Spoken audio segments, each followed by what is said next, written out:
Good morning, good evening, good afternoon. A very warm welcome to all of you to Leadership Insights with me, Prashant.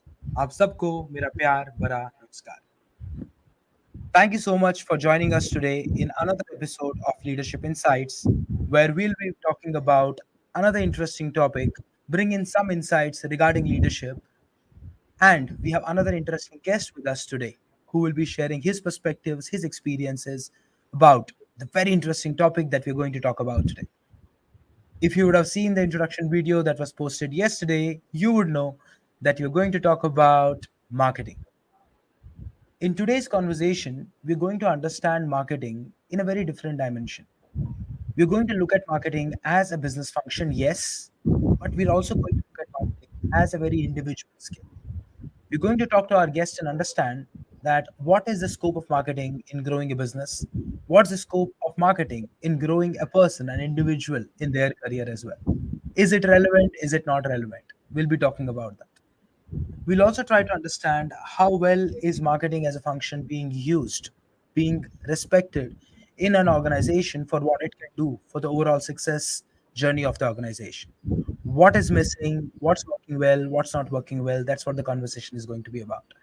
So, to have this conversation, we have a maverick from the marketing world with us who has the life experience and the professional experience and the passion towards marketing. This person lives and breathes marketing. So, we're talking about Mr. Atul Raja.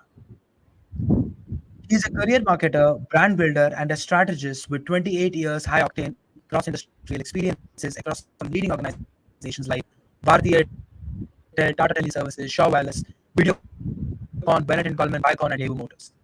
He specializes in business planning, strategic marketing, branding, product management, and marketing communication. He has launched and managed leading FMCG brands like Airtel, Royal Challenge, Daewoo Motors, Tata Indicom, and Kenwood.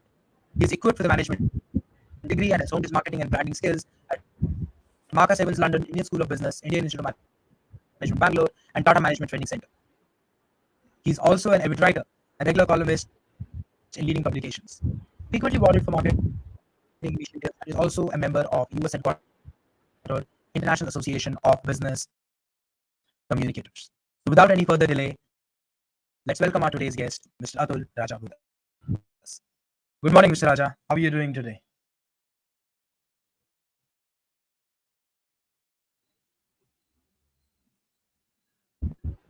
Hi, Prashant.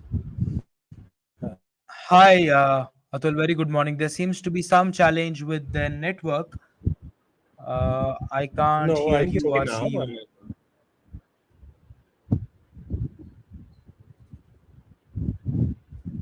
Things seem all right now. I can see you now. A very Okay, good morning to okay. you once again. Morning, and it's a pleasure always speaking to you, Prashant. And hello to the audience. Thank you so much. Thank you, Atul. And sorry for this technical fault. Not that I did something to be sorry about. Things happen, and especially when it comes to technical things, it's mostly out of our control. So sorry if it caused some lag Sure, in the conversation. But let's start today's sure. conversation, Atul, and we're very excited because for the first time on this show, we are talking about something which is not directly relevant to leadership from the surface, but I understand as the conversation goes forward, we will understand its relevance to leadership. And that's what the conversation is going to be about. So audience is excited. I've got a lot of messages where people are like, Prashant, you're bringing in a different conversation. We have never spoken about marketing on shows. It doesn't get spoken about much. So we are glad that you're talking about it and you're talking to someone who understands marketing, who has an experience of almost 3 decades. So there will be a lot of value in this. So thank you, Atul, for agreeing to be on the show and agreeing to talk about this topic that you are very passionate about. So I'm very happy about that. It's a pleasure. So my first question to you, Atul, is that in our pre-show conversation, there was a very powerful statement that we spoke about that you mentioned, which is that our career growth is not essentially dependent on just our performance.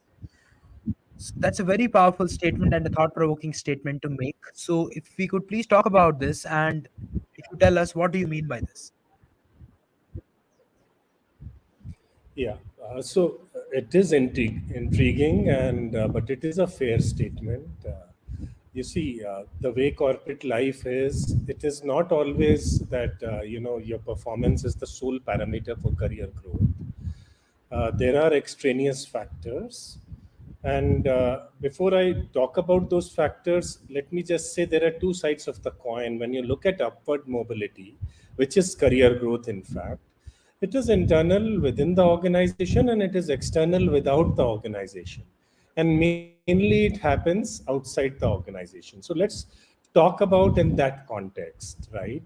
So what are Okay. the factors? Definitely that if performance is at the center stage, what are the factors that revolve around that performance parameter that either augment or mitigate the performance, right? So one Mhm. of the very important things, and I would like to start by it because I'm a firm believer in it, is networking, right? Your network plays a significant role in your career growth. It's not what you know, it's about what you whom you know, right? So who you know also Mhm. becomes very important, right? If you're in a room and if you are the best possible talent, what is the use of that talent if people in the room don't know about you, right? So building and maintaining a strong network can reap great rewards. So this is what I feel is a very important augmentation factor to any performance within the organization. Uh, Mhm. I was reading a very interesting research from a San Francisco based organization called GPA, and some things came out which were eye catchy. It talked about 4 times likelihood of getting a job offer if the candidate is a referral candidate, right? Vis-a-vis coming from a job board. So that's networking, right? It also goes to talk about 45% of the referral candidates stay in organizations for more than 4 years, which is 20% higher Mhm. than candidates with job board entry into organizations. It also talks about employee referrals actually contributing to 30 to 50% of all hires, right? It also talks about 88% of the employers, they rate referral programs as the best source of hiring. So you network and then only you get a referral, right? Who's your networking person? He's the guy who's going to refer you, right? So these statistics and Mhm. this survey was held as recently as early this year, in January this year. So these are very latest statistics, and these were eye-opening. And I thought I'll talk about it when I'm talking about networking. So, what is career growth without networking? That is the biggest question mark, right? We are just keeping Mhm. performance on the sidelines for the time being. Secondly, let's also talk about the elephant in the room, your boss, the boss, right? So, it's not only your performance that matters, but it is also your boss's response to that performance that matters, right? So, implicit in this statement, is a lot of depth, right? So you cannot look at your own performance in a silo. There may be a team and there may be peers, but then I'm talking about the boss now, right? So your boss plays a Mhm. crucial role in your career growth. If he's supportive, if he's like a mentor and guide to you, I mean, you can do very well and your performance can speak for itself. On the contrary, if your boss is not supportive, it can severely impact your performance, right? So that's point number two. Point number three is about the organizational culture itself, right? And this is a topic where you can go on talking for hours, but I think people in audience who are intelligent enough will understand how the culture is directly or in some cases inversely proportional to the performance, right? Mhm. If you are an inclusive organization, if you follow inclusivity, diversity, right, and principles of equal opportunity like you see in most of the job boards, but may or may not be followed into the T, then these are cultural elements that really help highlight meritocracy and highlight individuals who are contributing to significant levels within the organization. But if it is Mhm. not the case, then performers get hidden, right? So that's what I was trying to say. Uh, Another point is about upskilling, right? Many organizations follow this as a principle. Like today, I am a high performer. In this appraisal cycle, I have met all my KPIs, or I may have exceeded my KPIs, and I get a good rating and a good bonus. But I know tomorrow, the organization has changed track, and tomorrow this performance may not matter to the organization. I need new skill sets, and that can only happen if the organization has a continuous learning ethos, continuous learning policy. It focuses on upskilling, multi-skilling, reskilling, right? So these are great enablers, and they can really help uh, you know uh, to for any performance level that is actually going up or down within from 1 year to another year. And finally, if you have a mentor, the mentor can be your boss. He can be expert in the domain in which you work. He can be a career counselor, right? So if you have a mentor of that stature who's guiding you throughout, it can really help you fine tune the nuts and bolts and highlight your performance much better within an ecosystem.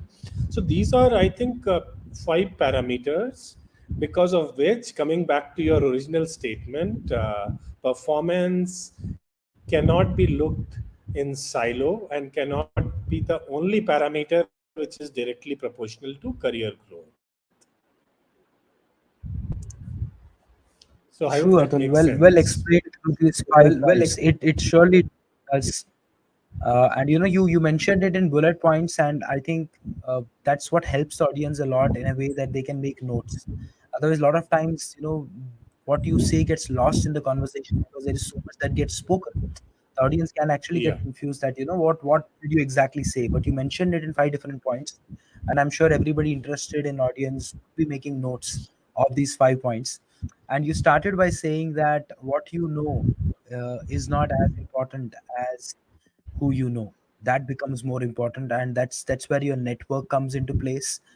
And then you having a mentor, your boss, what you're doing, your boss being your sponsor in the conversations, in the rooms where performances get spoken, people get spoken about.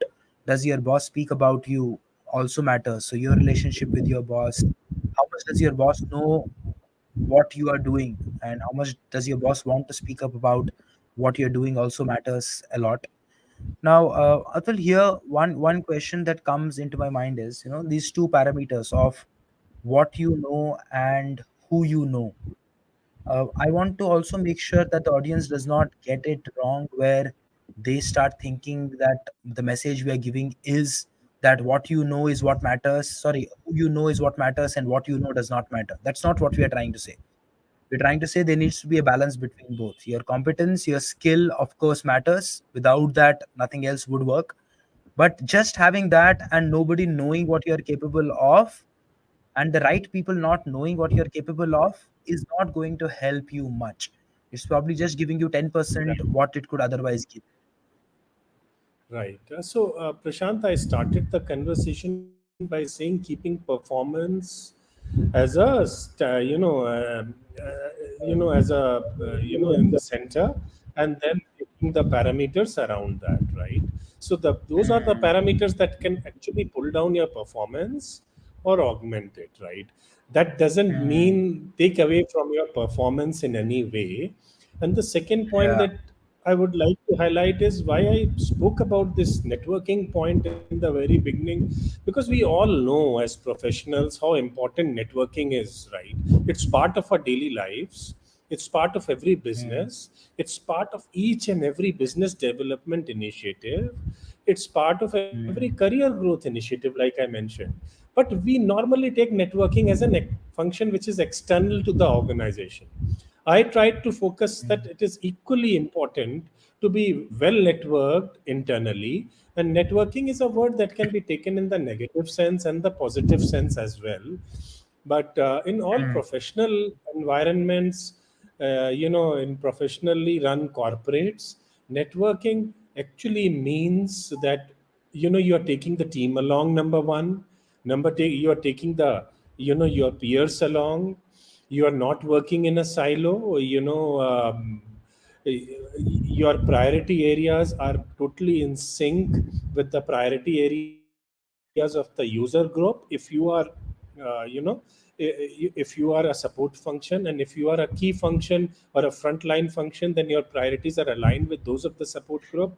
So networking has extremely positive connotations in when you talk mm, about a professional working environment. mm. Yeah. So the meaning that we associate to networking also becomes very important. And the reason I say this is because I see a lot of people, especially in today's world for the last 5 to 7 years, where social media has taken over our life in many ways. A lot of positives to it as well. It seems that positioning yourself in a certain manner has become more important than what you truly are capable of doing. uh, you might put on a mask and show up as somebody who you are not, and it seems that is the way forward, and a lot of people are falling for that trap. And then when the opportunity comes or the conversation actually hits, when you have to rub the road, that's where the reality comes in, and you're like, it's just a bubble that gets bursted because there is nothing inside. So that is what I wanted to Absolutely. highlight, to make sure that performance is key. And I'm glad that's what you said, that it's around the performance that you build around all these things. It cannot happen without the performance. And another thing that I see a lot of people who want to network or who think of networking is कि यार सबसे बना के रखनी है, पता नहीं कब कौन कहाँ काम आ जाए. That's also build up a lot of pressure on people. It's become about take. People are not thinking a lot about giving. People are thinking a lot about taking. कि कहाँ किससे क्या बना के रखो जो कहीं ना कहीं से मेरे लिए कुछ कर सके. But the thought process needs to be कि मैं क्या कर सकता हूँ लोगों के लिए. What can I do and be of value, and then build that network, because then that network is deeper and it's honest. So I think Sure. that perspective shift is also very important for people to realize. Absolutely, it's more of a mindset. And when I was talking about these, I mean, I'm sure there will be people who will correlate to what I'm saying. And there is this common refrain that you also must have heard. "Ye, मैंने तो बहुत hard work किया है. I have really put in the grind, and I've worked 24/7, but I didn't get the rewards," right? So when we talk about leadership and organization culture, these things come as separate topics to debate upon. But somewhere down the line, Mhm, why we touched upon it is like, listen, maybe if you take care of small things, you may be working mm, equally hard and not spending too much extra time, but it can have a mm, totally different impact on your KPIs. mm, mm. Absolutely. And right people knowing what you are capable of doing so that you get spoken in the right forums and your name comes up is Yeah. very important. And that's what networking does. And you're essentially talking about building relationships with people, not working in silos where you're just coming, doing your work and going home. And then in after a year or two, be like, my career is going nowhere. I've done so much for this organization. I'm getting nothing back. Instead of getting into that zone, understand that people need to know, and not just anybody needs to know, the right people need to know what you're capable of so that they speak about you in the right forums and pass on the Right. opportunities to you that you're capable of taking. Right. Absolutely right. Right. All right, Atul. As we speak about it and we understand how important it is to build relationships as well in the organization, and you did mention that a lot of people have this connotation of networking, that it only means outside the organization. No, it also means building relationships within the organization for the right people to know what you're doing, what you're capable of. And just to build relationships, it does not necessarily have to be work oriented. It doesn't necessarily have to be an agenda based relationship that you're building. Just build relationships with people, and build with the right set of people, the right kind of people who can influence you in the right manner. Now, having understood this, Yeah. how important it is to do it within the organization, we also understand that today we live in a world where people don't look at organizations as their karam bhumi for a lifetime. They look at organizations as a stepping stone towards another organization. That's how it is today, right?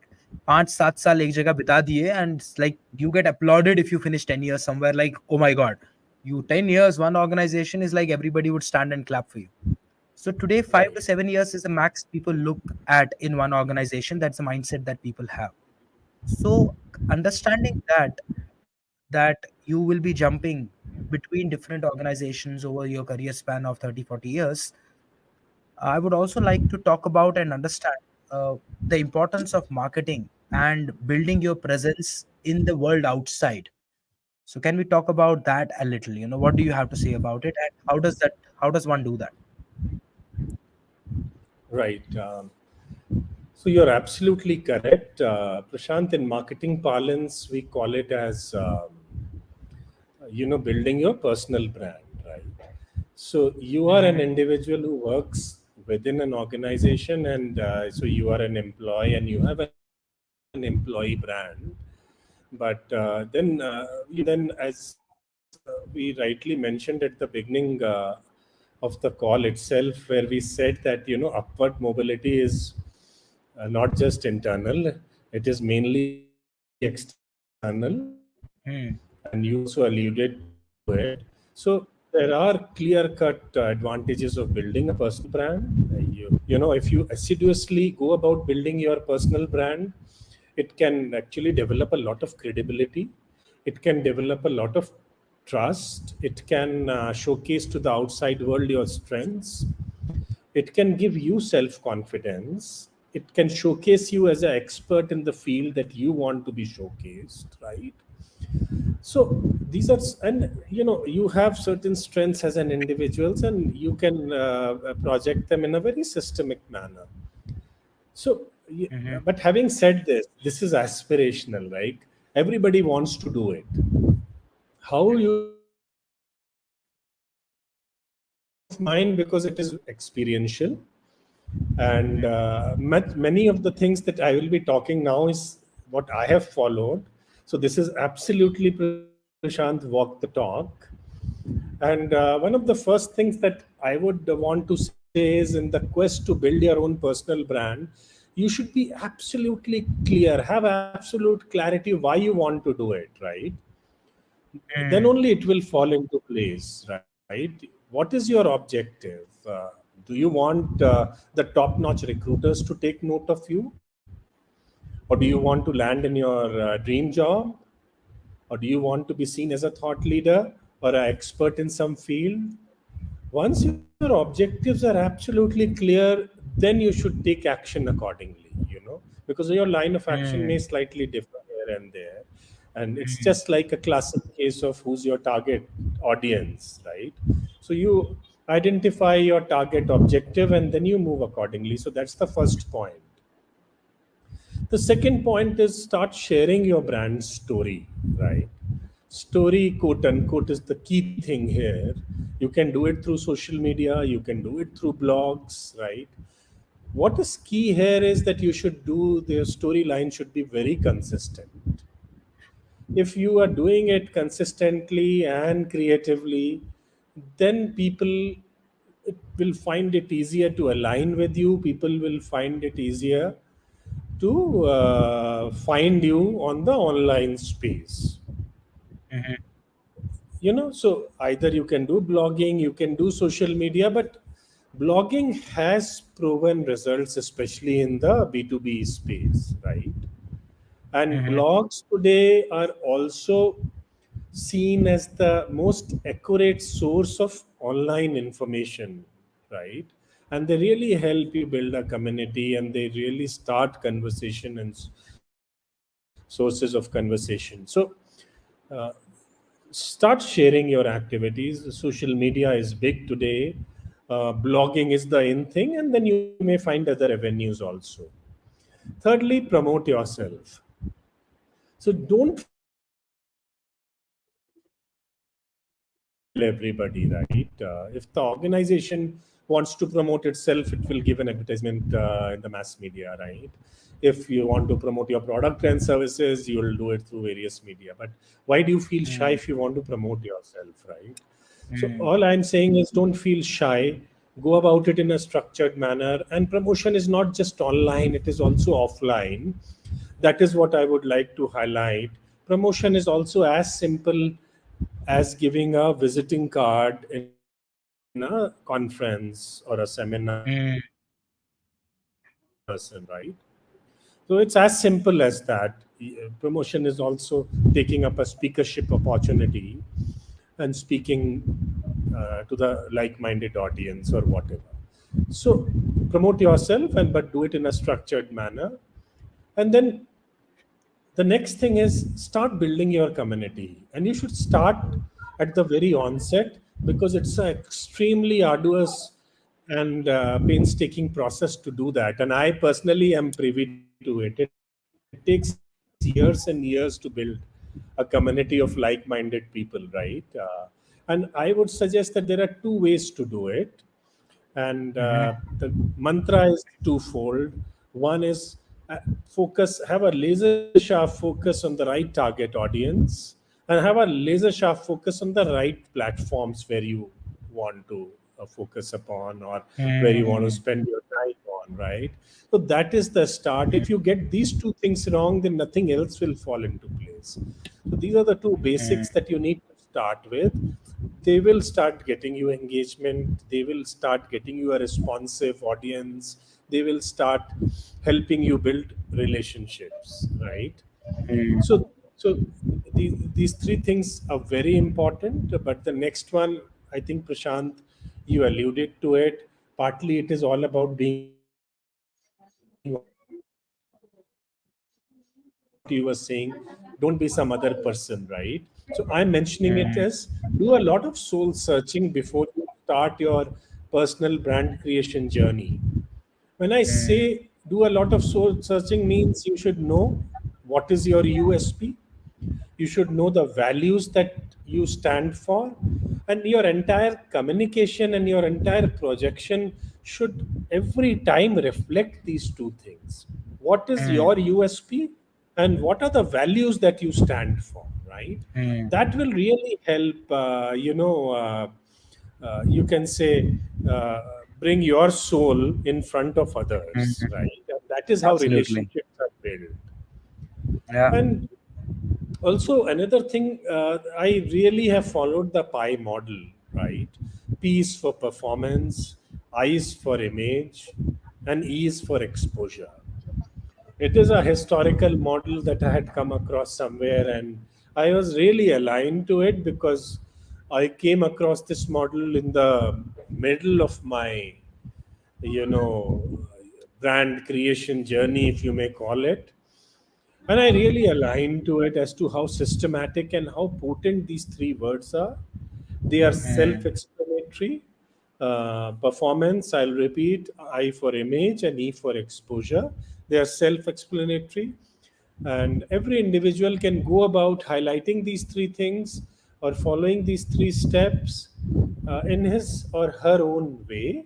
There is no right path, but these three elements are extremely critical to go about your personal brand creation journey in a very structured manner. I know. And finally, my favorite topic, how to go about it, and perhaps one of the most important things is content, right? Content is key to profile building. Content is a key differentiator, and all of you should understand it. When I say content, it's content creation, content curation, and content cultivation. I follow these three principles. And when I say content creation and content curation, I personally, mean, it is just an elaboration of your thought process. It is an elaboration of your personal values, and the tone antenna. Like in my case, the tone antenna is more educational than entertaining. But you may be a different person. You may want to take it as more entertaining than educational, and you may be creating perhaps a more strong community than I have been able to do that. But this is creation concepts. When I talk about content cultivation, I, for say, for example, use a lot of imagery along with all my content because it comes naturally to me. I personally feel it helps me create a visual identity to myself. Yeah, so you may want to cultivate content either like this or in some other manner. So these are, I think, these seven things, Prashant, right? In which you can actually, you may want to take a mix of it. You may want to take all seven, but these are seven pointers I felt can be key in, as key milestones in your Mm. personal brand creation journey. Great. Thanks, Atul, again, giving us pointers because that becomes very easy to make a note of, very easy to recall what you said. And we'll definitely remember the pie model that you spoke about. Now, you know, performance is something that we understood is important. We spoke about it in the beginning of the conversation as well, and that continues. Even in the pie model, it talks about performance first. Then we spoke about the image part of it, right? When the image part of it, we spoke about getting clarity on your identity of who you are, what your values are, what your beliefs are, what your intention is, why are you getting on this journey, what do you want out of it.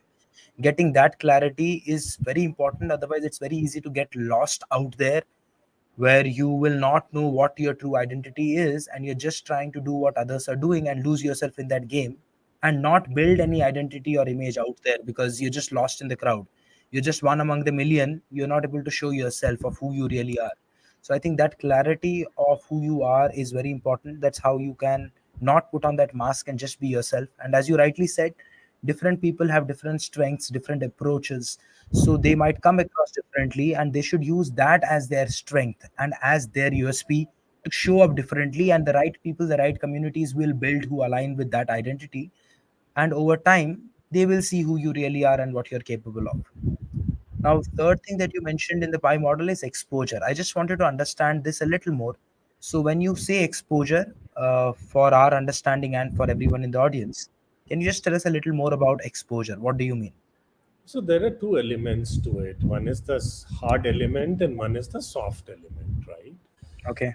The hard element obviously is more understandable uh, in the sense that you have to get exposed, and in everything you do there is a wastage factor and a duplication factor.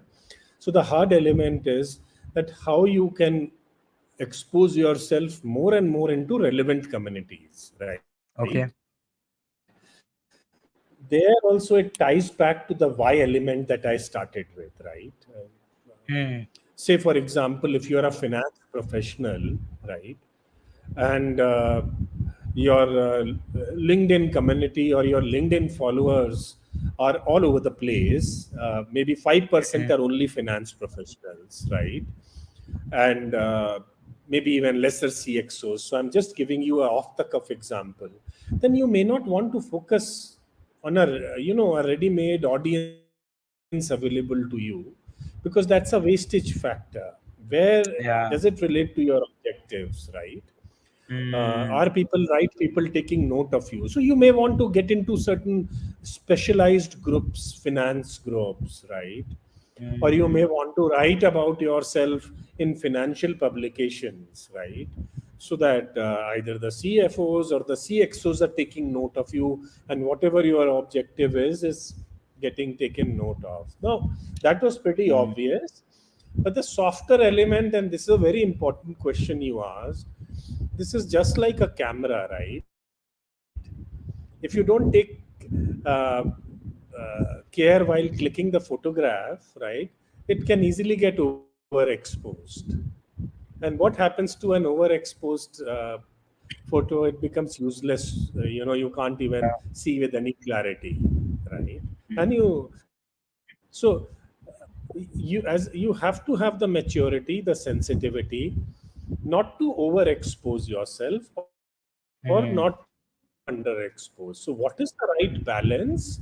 And it comes over a period of time. There are multiple factors that define this right balance. It can define which Mhm. space you are in. It can define what is the nature of your community, right? It can define on what are your objectives, right? Supposing you're Mm. losing your job and you just want to get exposed to maximum recruiters asap, then I think overexposure can also work, but I wouldn't recommend that. But I'm just giving you Mm. an example that it is individual to situations, and it is customizable. So these are two Mm. things, and creating a balance between underexposure and overexposure, and Mm. exposing yourself to the right audience, to the right platforms, right? And it's pretty scientific actually. If you want to communicate about yourself on Insta, you need to know what is the best time when you need to do that, right? And if you want to do that on LinkedIn and Facebook, you need to know. So one, you may be doing a similar communication in the morning on one platform and in the evening on another platform. So these all things are relate to a very scientific way in which you should expose yourself to the right audience. Mm. Great. So I think we understood what exposure means.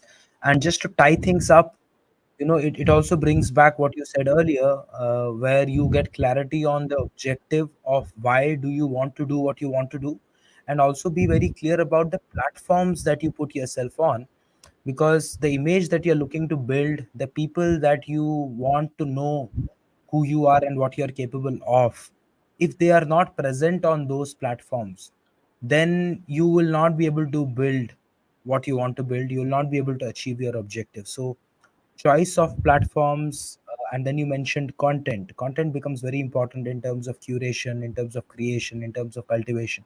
Everybody needs to be very aware of it. And I liked what you said, because the fear of judgment comes into picture here, because you're trying to put yourself out there. So you're like, I will be judged for it. There are so many people. Is this right? Should I do this? Should I put this? Should I not? What will they think? And you said something very interesting and powerful. You said it needs a sense of maturity to understand how much to expose yourself, how much not to expose yourself, when to stop, when to start, when to accelerate.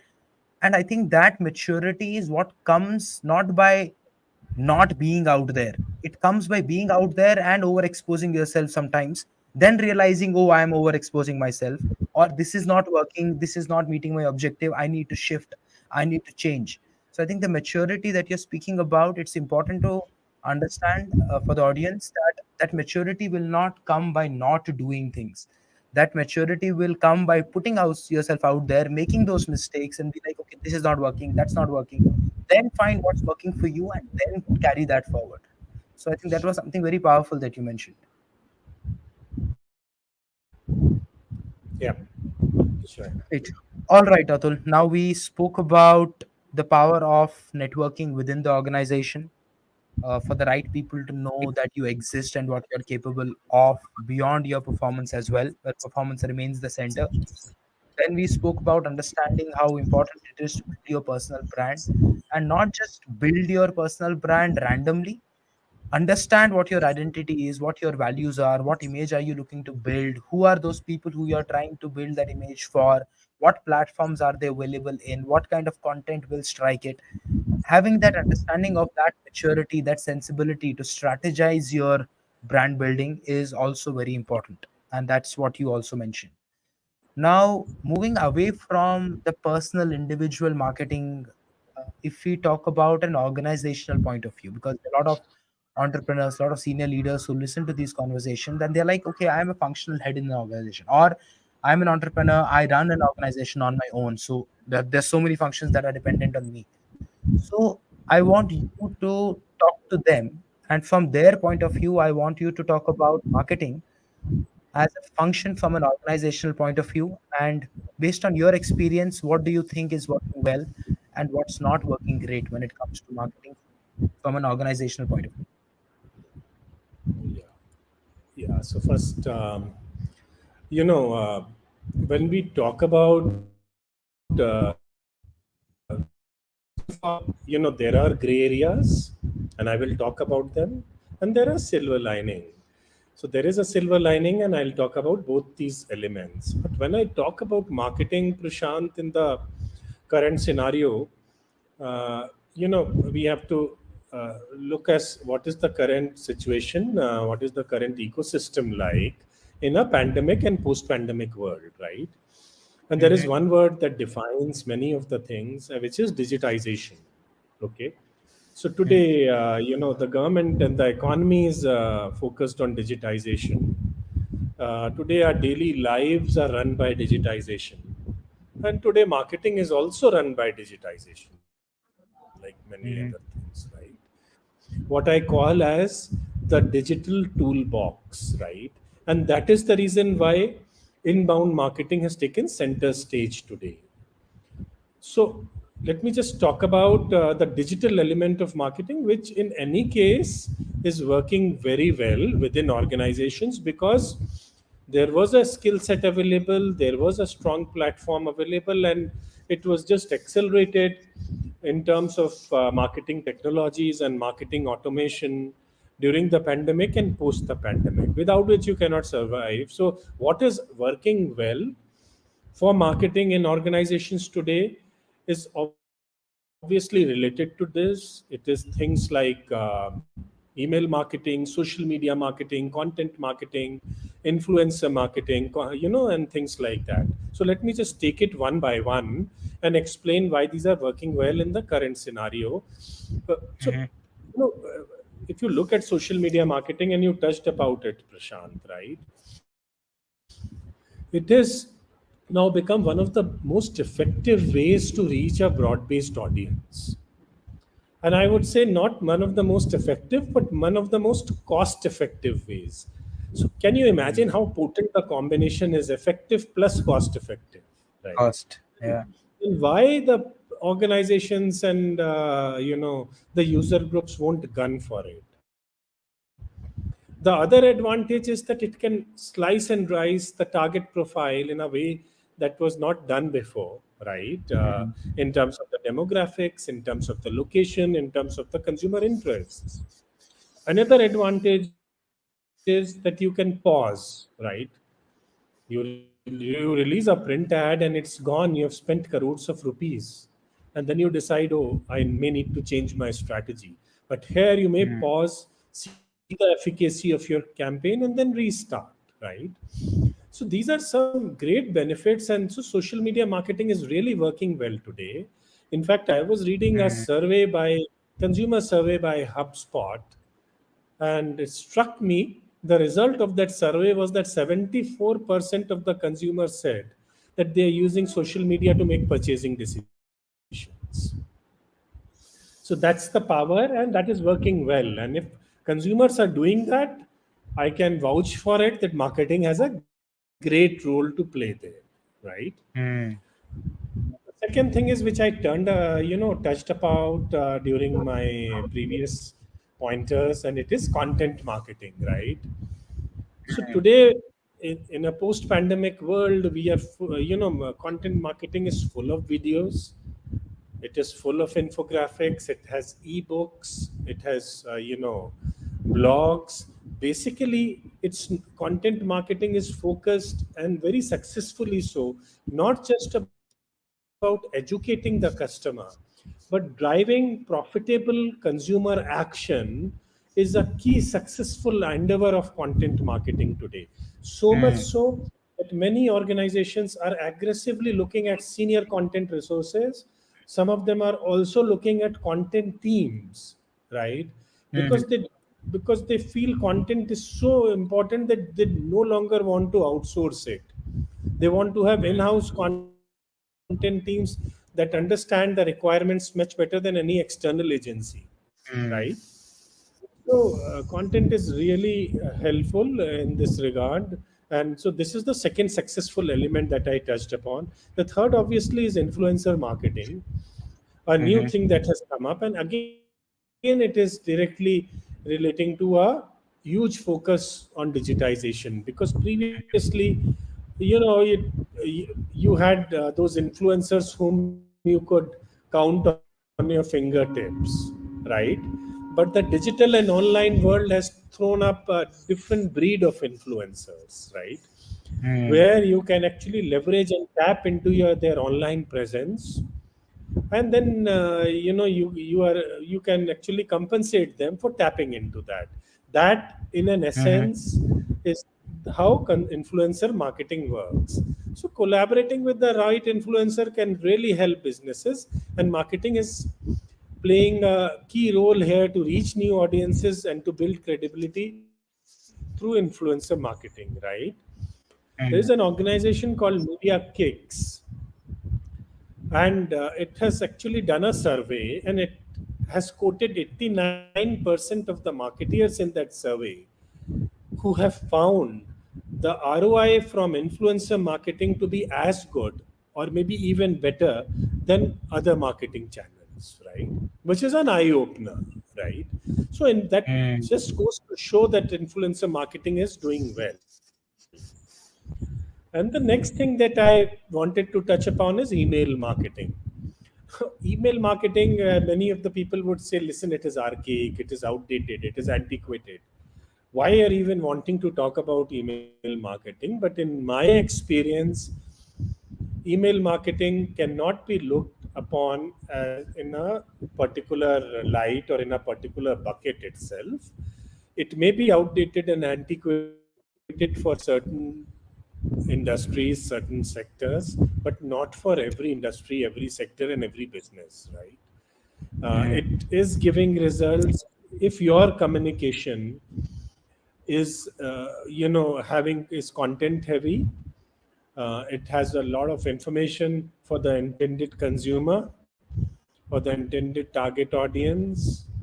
And if you can put it across in an interesting manner, then email marketing is still delivering the results. Statista, the German organization, has come out with a telling result out of its survey. And I actually jumped out of my seat when I saw this, because my thought process was that it's not as aggressive as the results that came out of this survey. And they said that email marketing in 2019 and in 2019-20 generated an ROI of $42 for every dollar spent. Wow. This is something that, and Statista is a pretty reputed organization. It is not a fly by night survey. So, Hmm. and as I'm saying, nothing is omni applicable, but definitely after seeing this, I realized that in some industries, and especially I personally feel for the B2B sector, it could be really applicable. So this result Hmm. itself shows how well it is working. And finally, what Hmm. is working well in a digitized phase is video marketing. Um, if you are having customer testimonials, if you want to have some educational stuff for your consumers, then these kind of video marketing is really working. If you have product demos, it really works. So if Hmm. you want to communicate these elements to your consumer, then videos are the in thing today. uh, Wise Owl is an organization that did a survey that is showing that 88% of the video marketers, Prashant, have reported a positive ROI in their investment in video content, right? And that is the reason why you are seeing so many video organizations and animation studios that are, coming up nowadays, right? Hmm. So I personally feel that in a digitized world where the entire country is focused on digitization and so is marketing, these five things are really working well. And I feel Hmm. marketeers have really taken to marketing automation and marketing technologies to ensure that these five things are not just run effectively, monitored effectively, but also analyzed effectively. And that is one of the main Absolutely. reasons why it is working well. Yesterday, because of some reason, I thought, let me just make a list of the automation tools, Prashant, that I work upon. And I was actually shocked and surprised that the list was so long, and I didn't even realize that I'm working with so many marketing automation tools. And it just goes to show that these have become part of your daily work life, right? 2 years Yeah. back, for every automation tool that you subscribe to or that you worked upon, you would have thought, oh, listen, I'm working on this automation tool. But today it's become a way of True. your work life, right? Yeah. So this is what Yeah. I Yeah. thought is working well for marketing. And you also wanted to talk about the gray areas, and Mm-hmm. and so there is no textbook on this. This emanates out of your exposure to corporate life, your exposure to your discussions with friends who work in different industries, with experts. So this is purely experiential, right? And one of the things that I would like to highlight here is, and what concerns me, is that marketing is being more increasingly being taken as a support and a non-strategic function. And I have always firmly Okay. believed, and I have seen in some of my work profiles as well, that marketing full potential is only realized if it is taken as a planning function, as a strategic function, right? And not with a scattergun approach. What I mean is, you just put everything, spray everything on the wall, and then you think something is going to stick. It doesn't work that Mm. way, especially with marketing, because marketing is all about laser sharp approach, focusing laser sharp on the markets, on the competition, on the customers and target audience. Everything has to be laser sharp in today's competitive world, right? And you cannot have a scattergun approach. So people are doing it, and leaders who are doing it are doing it at their own peril. Organizations which are doing it at their own peril. That's all I would like to say. I have been privy to organizations where marketing is like taken as the key strategic and the planning resource, and with telling Mm. impact, and I have seen it purpose. So this is something which is food for thought, and people need to I think take a relook at this, not for Mm. their own benefit, but for the benefit of their organizations, I feel. So that is one thing I would like to highlight. The second thing I would like to highlight is forced quantification of KPIs, right? In terms of marketing, right? So there are multiple elements to marketing. There is a brand element. Within branding, there are multiple sub elements. And if you know, so I agree. Today we have growth marketing, we have performance marketing, and many elements of marketing have come in. But if you try and force fit the entire marketing KPI bucket into a quantifiable portfolio, which is percentage led, which is number led, that may not necessarily help all organizations, and that may help to mitigate marketing impact as well, because people may be focused on different kind of activities where they they know that they may be focused need to focus on a separate set of qualitative parameters as well. So this force fit is not a very healthy sign, I feel. It can be partial in many cases, but if you but this trend is fast catching up, and where it will lead to, I'm not sure. But I feel from a marketing perspective, it may not be 100% healthy trend. You may need to focus on Mm-hmm. conversion rate. You may need to focus on customer acquisition costs. You may need to align marketing with the sales forecasts.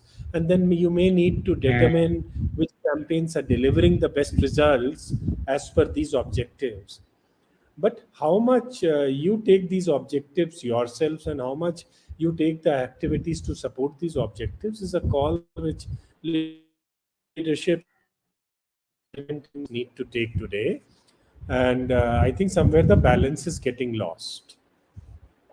And third and the Hmm. final thing, Prashant, I personally feel is internal communications and employer branding, right?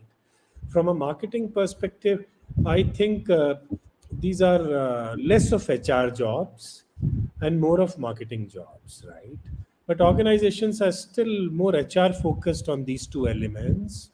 And I was part of an organization where someone in the leadership team had the sagacity, um, had the foresight, and there was a strategic shift of internal communication from HR to marketing in one of my telecom organizations that I worked. And I was privy to the fact that it transformed the entire organization, because marketing was doing nothing, but you know it was just packaging everything in a very different manner, in a very interesting Hmm. manner. It was reaching out to people, it was creating that traction, it was creating that interest level, and it galvanized the entire organization in front of my eyes. So I personally, and similarly employee branding, if you need to do employer branding, you need to be familiarized with certain media channels, uh, with key activities like public relations. And these are all like skill sets that better reside in marketing than any other department. So I personally feel Hmm. that organizations should look into it. And these are three gray areas. Since you brought it up, I thought I'd like to highlight these three gray areas. Sure, I'm glad you did, Atul. And another example of how you explained something so powerful, something so important, that we usually miss and don't give enough consideration to in such a simplistic manner. I think that's probably been the highlight of today's conversation, of how you have put things across in a manner which can be easily understandable. That I understand his language. I know what is he saying. I can see how it is relevant to me. I can see the logic, the context behind why is he saying what is he saying, and he's also telling me how it is important and how I can bring in the shift that I should bring. So I think that's what goes in the audience's mind. That am I able to connect to what you're saying? Am I able to take away something from it? Am I able to implement it? Are you making me think of things differently? And I think that's what has happened in today's conversation in a very simple manner, where people can easily make notes and write down so that they can reflect back on what their takeaways were. So thank you for expressing yourself in such a simple manner, in such pointers which become easy for people to understand and not get confused. And we spoke about a very important topic. Atul, we spoke about marketing in multiple ways. We spoke about it is how it is an individual skill in terms of networking, in terms of brand building within the organization, outside the organization, the importance of understanding the objective of it, what image, what identity do you carry, what are you trying to build, what platforms they are, how content marketing is so powerful, how you need to create content, curate content, cultivate content. Then you also moved us forward into understanding how marketing is seen as a support function and not as a strategic function, where the seat on the table should be more strategic in nature and not supportive in nature, because that's what marketing can bring to the table. And I think in today's times where we live, I don't think there has been a better time in terms of the exposure or the conversations that are happening about marketing, because people are realizing its importance. Many are realizing that they could have cashed on it earlier but they did not. But it's better to do it later than never. So I'm glad that we are emphasizing on that, to look at marketing as a strategic function, because that's where you will know what your audience wants. You'll be able to cater to the right audience, and your consumer will be more aware of who you are, what you do, what your image is, what your products are, what your services are, and that's what marketing does. So, thank you for this conversation, Atul. There are questions that we have in our chat box, and I'm sure after today's call, whenever you have time later in the day, today or tomorrow, it would be great if you could, look at those questions. And I'm not picking those up right now in the interest of time, because our 1 hour is up, and I know that both of us have other activities that we need to be present in and participate in. So I would request you to just go through your social media profile on LinkedIn and YouTube and Just answer these questions at your own time. They're very interesting questions that have come up. I'll just read a couple of them. How to use moment marketing with today's personal branding activities. If I rephrase the question, how good is this an idea to use memes and trends to create personal brand of experienced people? Then there is another one which says how content marketing and its relevance has been impacted by the AI revolution. Then Mona Lisa says earlier email marketing was used all throughout the funnel. Now it is mostly used to maintain the communication with the top of the funnel. So a perspective that he has shared. So it would be interesting to get your responses, your perspectives to them on LinkedIn and YouTube, Atul, if you could Sure. find some time over the next few days. Okay, Sure. great. Maybe On that note, there are thank. not too many. Maybe if there are not too many Please go ahead. questions, then maybe I can reach out to these persons on their individual messaging and just try and put across the responses. That would be wonderful. Thank you, Atul. Thank you so much for that. And Thank you thank you, so everyone much. in the audience who's been present here with us today in this conversation. I hope you got what you were looking for. I hope what we discussed and what Atul shared made you think about marketing differently, made you understand the importance of marketing, made you reflect on what your objectives are of marketing, what game should you be playing, what should your strategy be, what kind of content, what kind of platforms you should be present in. And if you're somebody who's leading an organization or an organizational function, Atul also gave you food of thought to understand how marketing is a strategic function and not just a support function, to look at marketing differently in getting better ROI from the overall point of view of an organization, and actually involve marketing in more strategic decision making processes than just support functions. So this is the conversation we had today, Atul, and much more than this was discussed, which was of great value. So thank you so much for being here on this show today and sharing your point of view. Any last words before we end today's conversation, Atul? Uh, so thank you to you, Prashant, and thanks to all the audience for sticking around for so long. What I would just want to say is that learning process never ceases. I've been doing Hmm. marketing for decades, but I'm still learning. Every day there is a new learning that I'm doing. So that's how dynamic the world is. Perhaps this chat perhaps will remain relevant for a month or so, and then next month we'll have some new things to talk about in marketing. So just Definitely. be alert, just stay on your toes and keep learning all the way. That's how you will grow, because we talked about career growth. And secondly, marketing has a key role to play in terms of organizations that are focused on revenue, right? There are organizations that are Hmm. focused on subscribers and more on sales numbers. But where the organization has an immense focus and an immense revenue orientation, marketing can step in and play a great role there. Keep it in mind. And so these are my closing thoughts. Take care, and we'll chat again very soon. Sure. Thank you so much, Atul, for your time. And thank you, everyone in the audience who is watching us live right now. And those of you who will watch the recording later, again, thank you for choosing to watch this show. And thank you for all the support that you're giving. Every weekend we come up with an interesting topic, an interesting guest, an insightful conversation to bring value to you. And the feedback has been very positive so far. And that's what gives me energy to find another guest, another topic, and bring those conversations forward. So thank you so much for your support and your energy. And I shall see you next Saturday again at 11 a.m. with another interesting guest, with another insightful conversation. Till then, take care. Have a very good weekend. Goodbye.